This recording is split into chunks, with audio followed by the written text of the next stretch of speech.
पड़ी के विश्राम के समय भगवत कीर्तन करना ही चाहिए। इससे विकास मिलता है, परमानंद की प्राप्ति होती है और जो अज्ञान का अंधकार होता है वो भगवत भजन से दूर होता है, विकास में तब्दील होता है।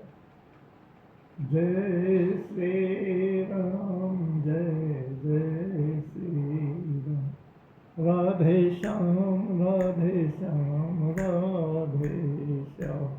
श्रीमन्नारायण नारायण नारायण, श्रीमन्नारायण नारायण नारायण, श्रीमन्नारायण नारायण नारायण, श्रीमन्नारायण नारायण नारायण, श्रीमन्नारायण नारायण नारायण, श्रीमन्नारायण नारायण नारायण, श्रीमन्नारायण नारायण नारायण।